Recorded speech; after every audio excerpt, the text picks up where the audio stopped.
For hundreds of years, everyone had the same theory about Easter Island, a civilization that destroyed itself, cutting down every tree until there was nothing left, until the people who built giant stone giants simply vanished. It's been taught in textbooks for decades, but researchers just ran the data through AI, and what it found doesn't match the story we've been told at all. The classic theory is called ecocide. The idea that the islanders were so obsessed with building massive stone statues, the moai, that they cut down every single palm tree on the island to move them. No trees meant no canoes, no fishing, no soil to grow food. The population supposedly collapsed from thousands down to a few hundred, all because of their own ambition. It's a warning story, humanity destroying itself through pride. And for a long time, it was accepted as fact. But when researchers fed satellite imagery, soil data, and population records into modern analysis tools, a very different picture emerged.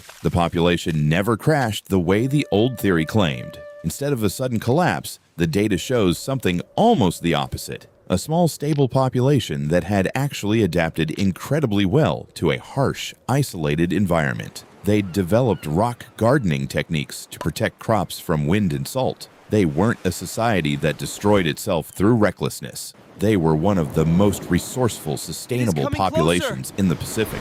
So if they didn't wipe themselves out, what actually caused the dramatic population drop everyone associates with Easter Island? The timeline lines up disturbingly well with something else entirely. First contact with European ships in the 1700s, followed by disease the islanders had no immunity to, and later slave raids that forcibly removed a huge percentage of the population. In other words, the collapse wasn't self-inflicted at all. It was something that happened to them, not because of them. Here's the uncomfortable part. The they destroyed themselves version was convenient. It turned a story of outside interference into a cautionary tale about human greed. One that didn't require anyone else to take responsibility. For decades, that version got repeated in books, documentaries, and classrooms, while the more accurate and more uncomfortable explanation sat buried in data nobody had properly analyzed. So the moai statues were never a monument to a society that destroyed itself. They're a monument to a people who adapted brilliantly to one of the most isolated places on Earth, and were nearly erased by forces completely outside their control. Sometimes the most disturbing part of history isn't what actually happened, it's how long the wrong version gets believed.